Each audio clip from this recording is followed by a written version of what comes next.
Competence is the foundation upon which every successful society is built, and it is the same foundation upon which every individual life must rest if it is to be meaningful. You can't rise above your circumstances simply by demanding recognition or proclaiming equality, because the world doesn't respond to proclamations, it responds to ability. When you're competent, you command respect without asking for it, because competence reveals itself through action. Nations are no different. A country that aspires to lead cannot do so by repeating slogans about destiny or greatness.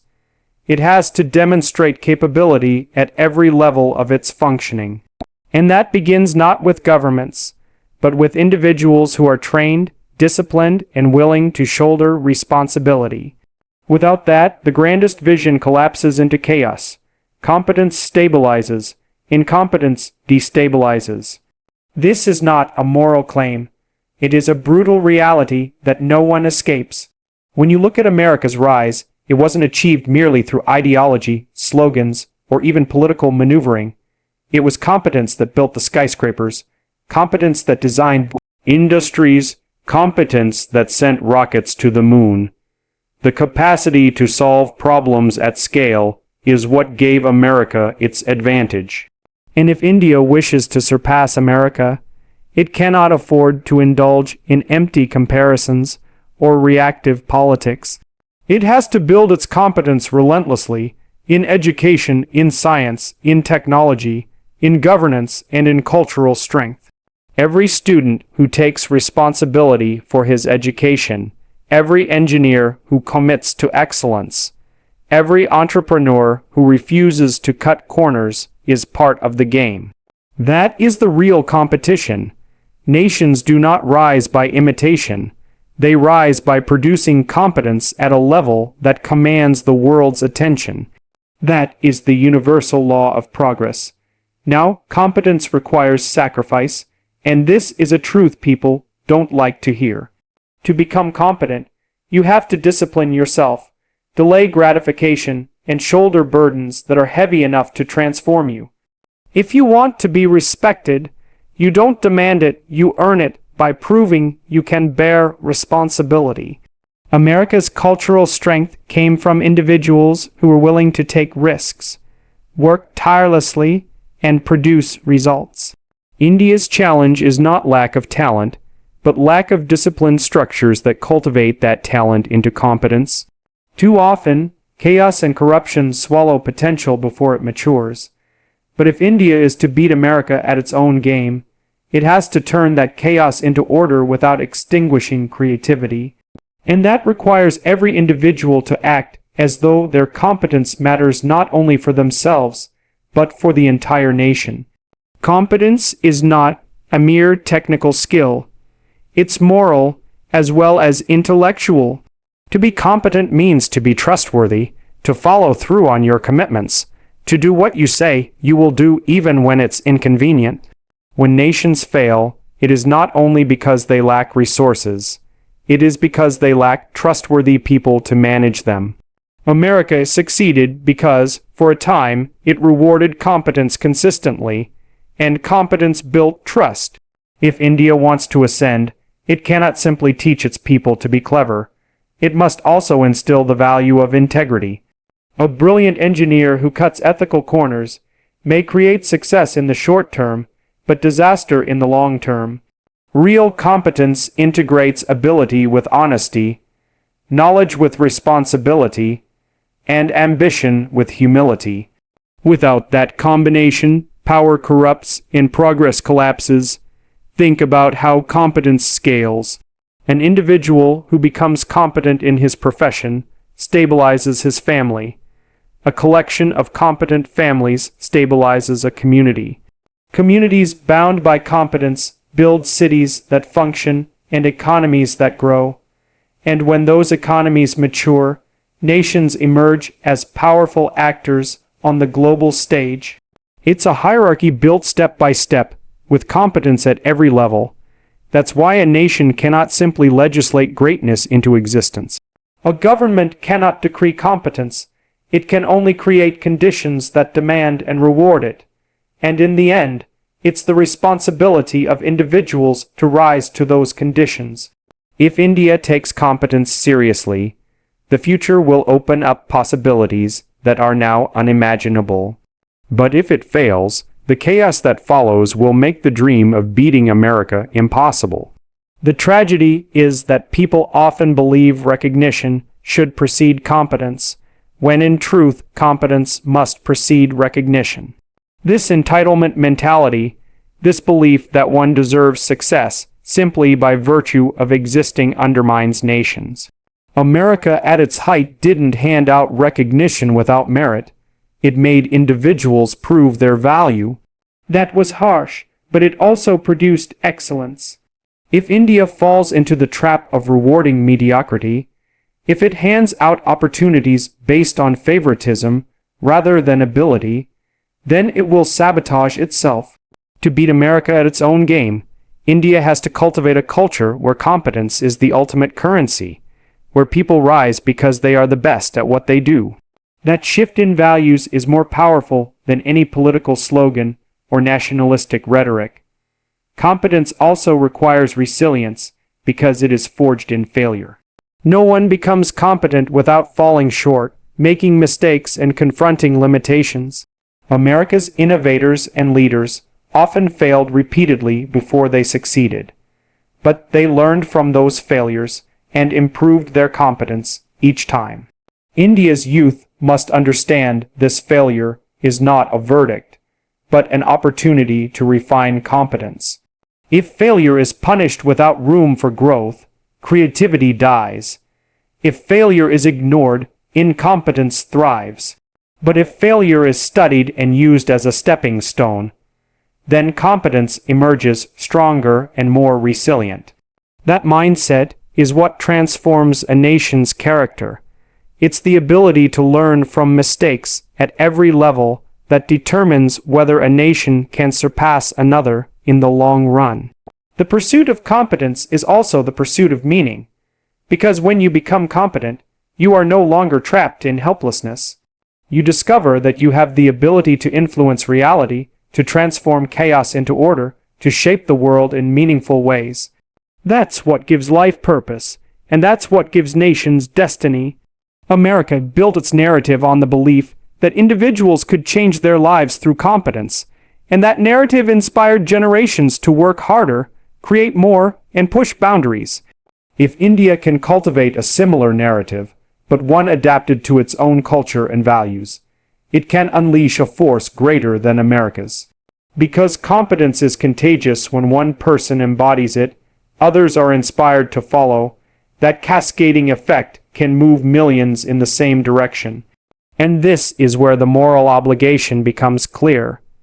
Every individual who chooses incompetence doesn't just harm themselves. They weaken their family, their community, and ultimately their nation.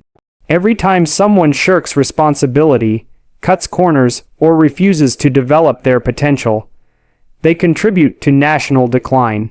Conversely, every individual who commits to competence strengthens the entire social fabric. This is why the game between nations is not fought only in parliaments or battlefields. It is fought in classrooms, offices, laboratories, and homes. It is fought in the decision of each person to rise above mediocrity and pursue excellence.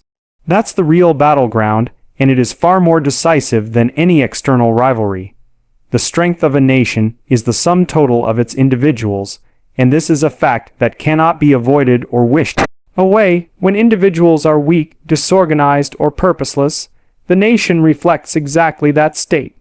But when individuals stand upright, disciplined, and purposeful, the nation begins to radiate strength. America's advantage was not just in its political systems, but in the unleashing of individual potential through opportunity. Every man and woman who believed they could improve their lives contributed incrementally to America's rise. That is the real game being played. India must recognize that it cannot surpass America by relying on collective slogans or external strategies alone. It must awaken the individual spirit within its people. When millions of individuals shoulder responsibility together, they create unstoppable collective force. The nation becomes strong because its people are strong. The critical point is this: the individual must see himself as a participant in something larger, but also responsible for his own life. That dual recognition is what produces power. If an individual believes only in the collective, he loses his own sense of responsibility, waiting for the group to carry him. But if he focuses only on himself, without recognizing his role in the collective, he becomes isolated and unmoored. America's system gave individuals the freedom to build their own destiny, but within a framework that rewarded their contributions to the broader society. This balance between self and society is the engine of growth. India must inspire its citizens to see themselves as both independent and indispensable. That means teaching young people that their choices matter not just for their future, but for the nation's future. Such awareness transforms the smallest decisions into meaningful contributions. When an individual decides to cultivate discipline, he may not realize that he is indirectly strengthening his community. But discipline in one person becomes reliability for another, and reliability in many becomes stability for society. This ripple effect is precisely how small acts of responsibility accumulate into national transformation. The mistake people often make is thinking that their own lives are too insignificant to matter in the grand scheme. Yet history shows us the opposite, that nations are nothing more than the aggregate of individual lives, multiplied millions of times. India's advantage lies in its vast population, which means it possesses an immense reservoir of potential energy. But potential energy is useless unless directed. That's where individual responsibility comes in. Every person who wakes up and decides to act with purpose becomes a thread in the fabric of national strength. And when those threads weave together, they form something indestructible. Consider the way America unleashed the power of its people, through entrepreneurship, through freedom of expression, through a culture that rewarded innovation. It wasn't a perfect system, but it encouraged individuals to experiment, to take risks, to fail, and then try again. The result was a society bursting with energy and invention. India has the chance to do this on an even larger scale, because its young population is vast, hungry, and capable. But hunger without direction leads to chaos. Energy without responsibility leads to destruction. That's why individual responsibility must be paired with vision. The nation must inspire its people to see that their personal growth is not just about earning money or status, but about contributing to something that transcends them. That alignment creates meaning, and meaning sustains effort far more effectively than greed or fear. Responsibility is contagious in the same way that irresponsibility is contagious. When one individual steps up and demonstrates courage, it inspires others to follow. That's why cultural heroes are so important, because they embody the values of competence, responsibility, and vision that others can emulate. America produced a narrative filled with such figures, from inventors to leaders to ordinary citizens who overcame extraordinary odds. India must do the same. It must lift up role models who show the transformative power of responsibility and competence. But it cannot stop there. Each person must strive to be a micro-hero in their own circle, the dependable father, the honest worker, the disciplined student.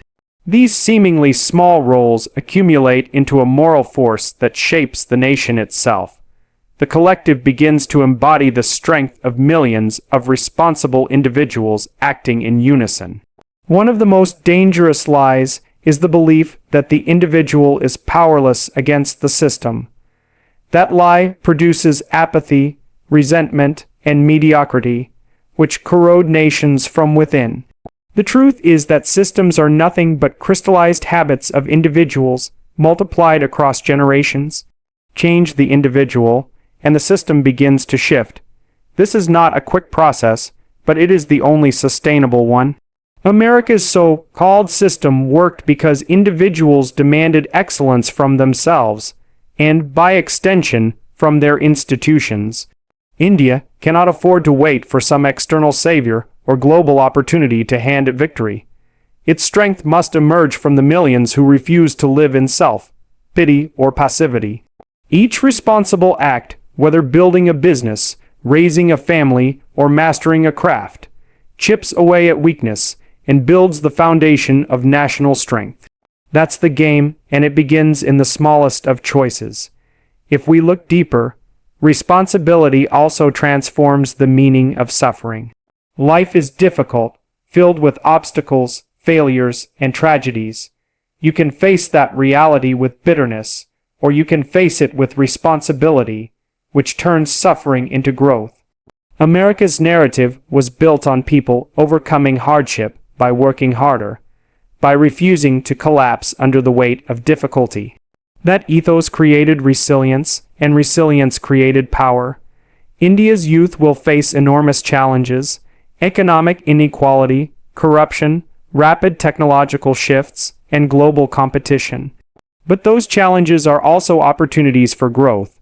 If individuals confront them with responsibility, they will not only rise above their own circumstances but push their nation upward. Every difficulty becomes a chance to prove competence.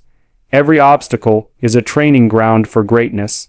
That's how responsibility transforms weakness into strength, and strength into destiny. Another important truth is that responsibility sharpens identity. When individuals avoid responsibility, they drift, they lose direction, and they collapse into chaos. But when they take on responsibility, they define who they are and what they stand for. That clarity gives them stability and purpose. Nations thrive when individuals know who they are and where they are going. America benefited from a narrative of self-made identity, where people were encouraged to shape their own destiny. India must cultivate a similar spirit, but one rooted in its own cultural foundation. Responsibility allows individuals to carry tradition forward while adapting to modern challenges. This balance between continuity and progress is what creates lasting identity. And when millions of people carry their identity with responsibility, they project unity and strength onto the world stage. That is the mark of a nation rising with intention. It's easy to underestimate the power of the individual in the face of global competition. After all, what difference does one person make compared to massive economic and political forces? But history shows us that revolutions often begin with a single voice, movements with a single idea, and transformations with a single act of courage. That is why responsibility at the individual level matters so profoundly. It is the spark that ignites the fire of collective change. If India's millions of young people each took their lives seriously, studying diligently, working honestly, acting courageously, the cumulative effect would be unstoppable. The world would not be able to ignore such a surge of competence and responsibility. America played the game by unleashing individual energy within a structure of opportunity. India's path forward lies in doing the same, but on a scale the world has never witnessed before. Freedom without order produces chaos, and order without freedom produces tyranny, and both are destructive in different ways. America's success rested on a fragile balance between these two forces, and it is precisely that balance which gave rise to its innovation and cultural dominance. When people are free but unstructured, they dissipate their energy on meaningless pursuits, and their creativity collapses into disorder. When people are ordered but unfree, they become obedient machines, stripped of individuality and robbed of imagination. Neither extreme creates greatness. What creates greatness is the capacity to hold both simultaneously, structured enough to channel energy, but free enough to let creativity emerge. That balance is like walking a tightrope, and yet it is the tightrope upon which every successful civilization must walk. India's future depends on whether it can master that same balance, but in its own way. If it can, it will not only rival America, but surpass it. The paradox of freedom is that people believe they want unlimited freedom, but unlimited freedom is indistinguishable from chaos. If every individual does whatever they want whenever they want, society disintegrates into a war of all against all. Structure is necessary to guide freedom, to prevent it from turning destructive, to turn it into something that builds rather than destroys. That's why rules, traditions, and institutions matter. They create the scaffolding within which freedom can flourish. But structure alone is insufficient, because if it becomes too rigid, it smothers creativity and locks people into suffocating conformity. America succeeded for a time because it rewarded innovation but demanded discipline. It combined entrepreneurial freedom with the ordered systems of law and governance. India must learn from this not by copying, but by integrating its own cultural wisdom into a system that protects freedom while fostering responsibility. That is the only way to harness creativity at scale. Innovation emerges where freedom and order meet. If you give people the liberty to dream, but also the discipline to execute, they produce miracles. That is how technology advances, how art flourishes, how societies grow. Innovation requires space to think differently, but it also requires rules to test, refine, and ground those ideas in reality. Without order, dreams remain fantasies. Without freedom, order becomes stagnation. India has an enormous opportunity because its people are imaginative, resilient, and adaptable.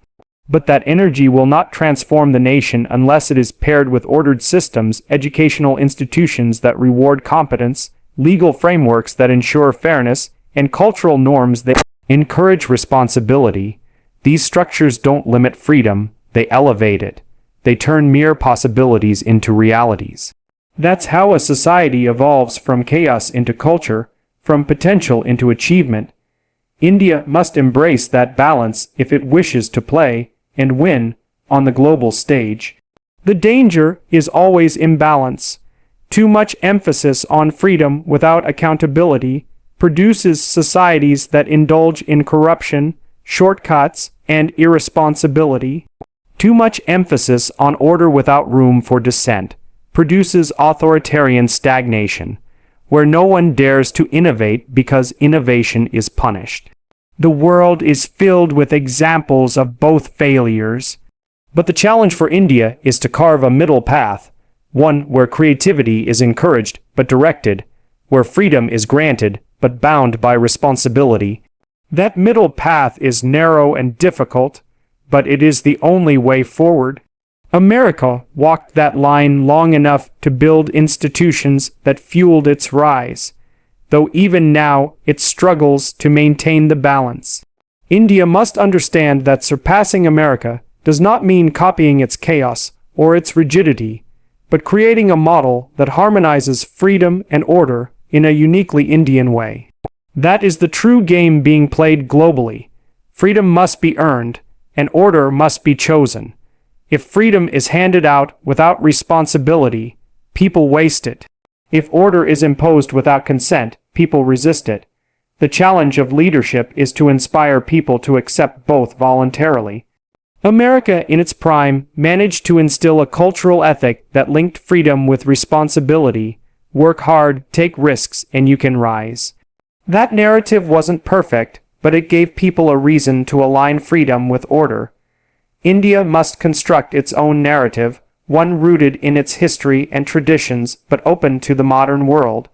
A narrative where freedom is not license to indulge but responsibility to create, and where order is not oppression but structure that allows growth. Such a narrative makes both freedom and order meaningful. Without meaning, freedom degenerates into nihilism and order into slavery. With meaning, they become the twin engines of greatness. Creativity itself is a chaotic force. It disrupts, questions, and challenges the established order, and without it, societies stagnate. But creativity alone is not enough.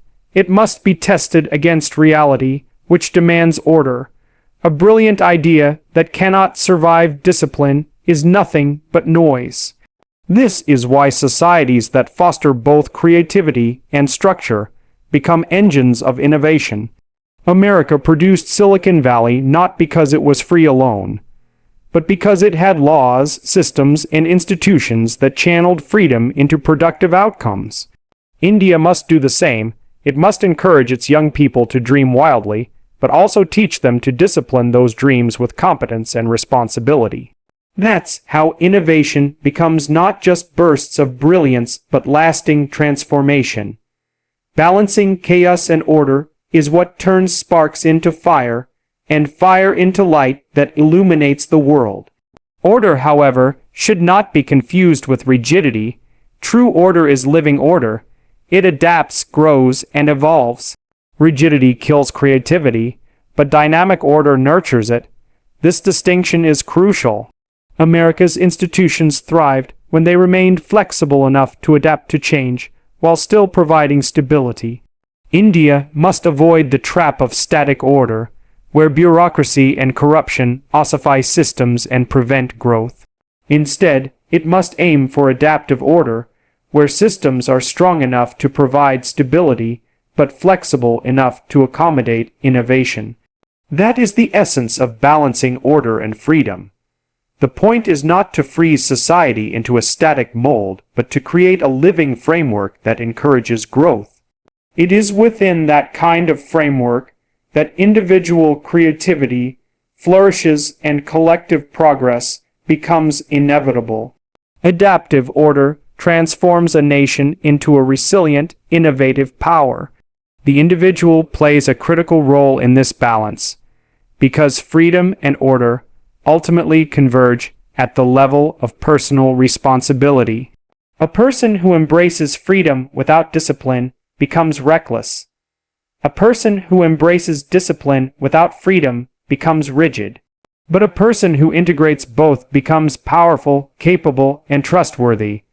Societies are nothing but collections of individuals, and the same principles that govern individuals govern nations. America's strength came from individuals who were both free to pursue their own path and ordered enough to turn that pursuit into tangible results.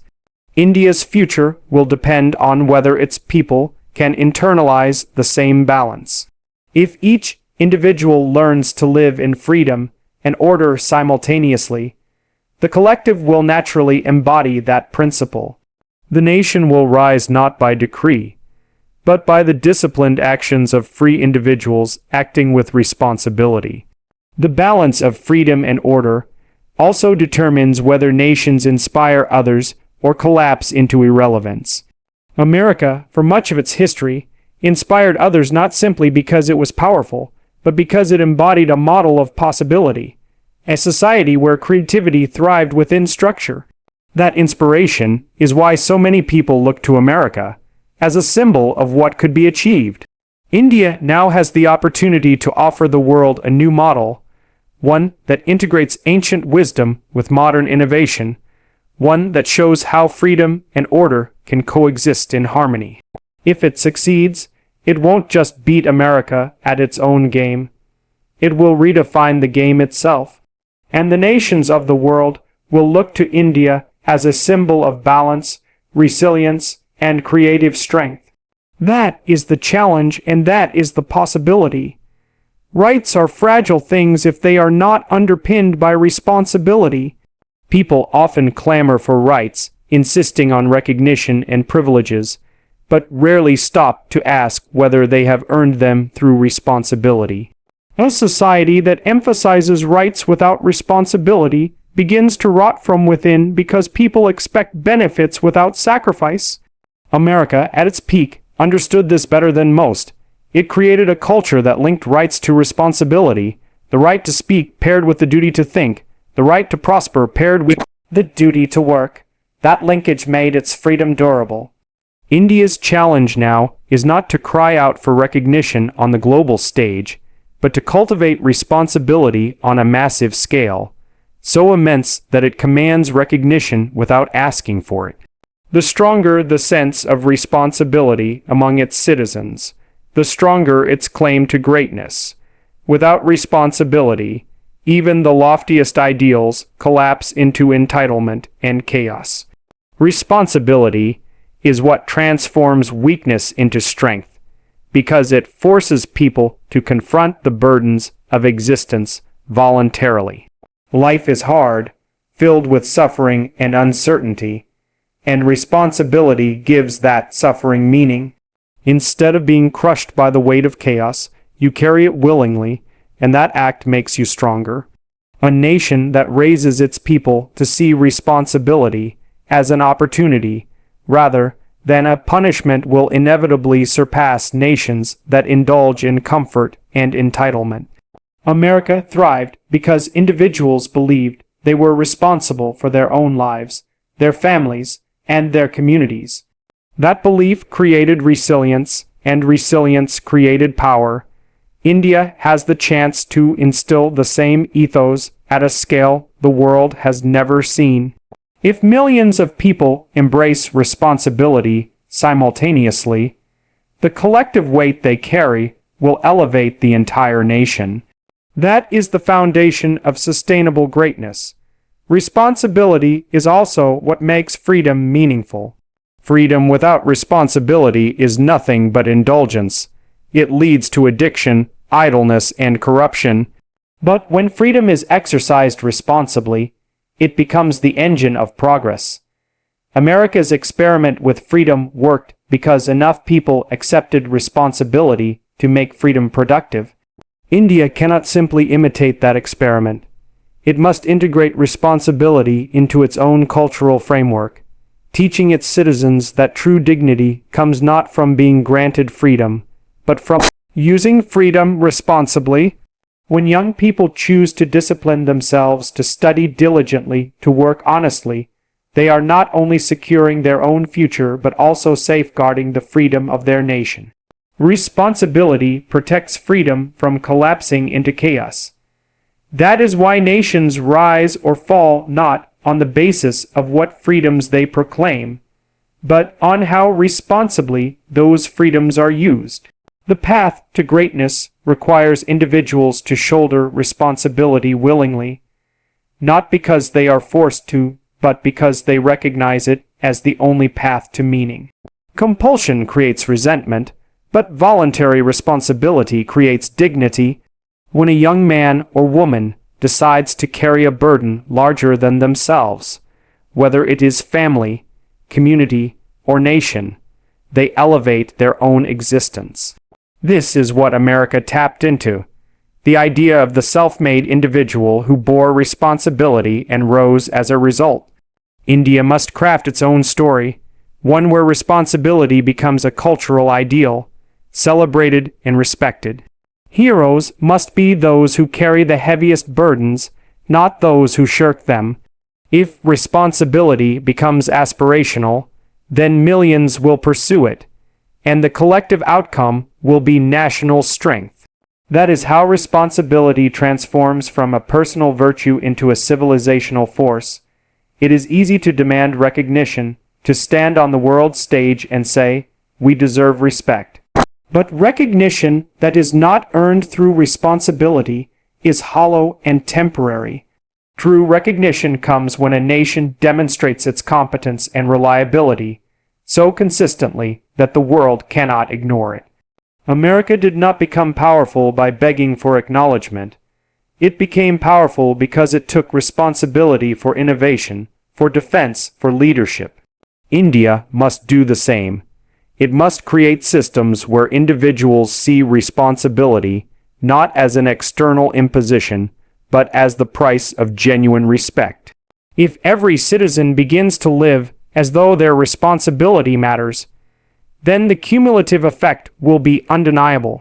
The world will have no choice but to acknowledge India's rise, because responsibility inevitably produces results that cannot be overlooked. Responsibility also reshapes the individual psyche.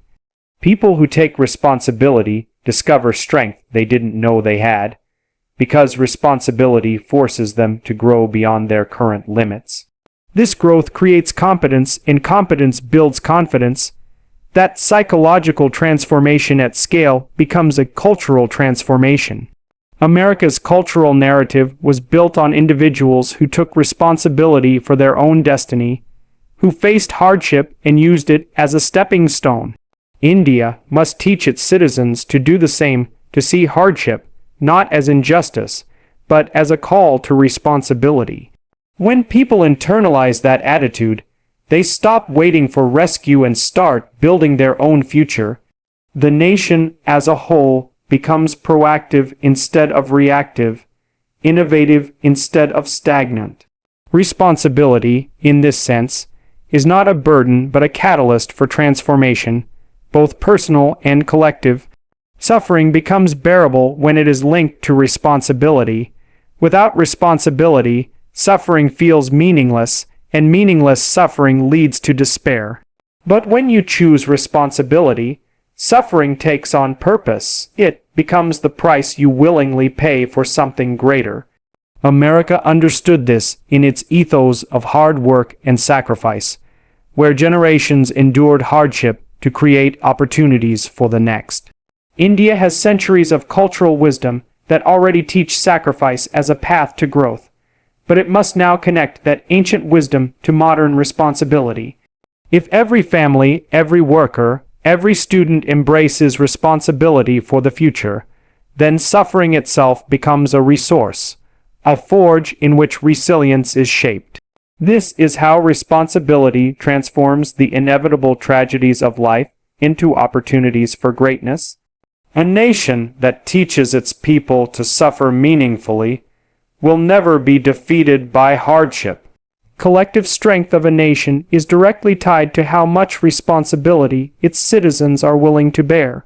A society where responsibility is widely distributed is stable, creative, and resilient. A society where responsibility is evaded collapses under its own weight. America thrived because responsibility was celebrated, and responsibility produced competence, and competence earned respect. India must adopt the same principle, but not by copying. It must translate responsibility into its own cultural language, making it central to its identity. If the people of India carry responsibility voluntarily, then their nation will rise naturally, not because it demands to, but because it demonstrates why it must. Nations that embody responsibility become leaders not through force, but through example. And leadership that emerges from responsibility is sustainable because it is built on real strength, not empty rhetoric. At the deepest level, responsibility is what makes life worth living. People think meaning comes from happiness or comfort, but those are fleeting. Meaning comes from the burdens you choose to carry, the struggles you decide to endure for the sake of something greater. That's true for individuals, and it's true for nations. America became meaningful to the world because it carried immense responsibilities for better and worse. India's destiny lies in whether it chooses to carry responsibility or evade it. If it accepts the burden of responsibility at scale, it will not only rise above its challenges, but also inspire the world with a model of disciplined greatness. If it refuses, it will remain trapped in mediocrity. Responsibility is the hinge upon which the future turns, and the weight willingly carried today becomes the greatness of tomorrow.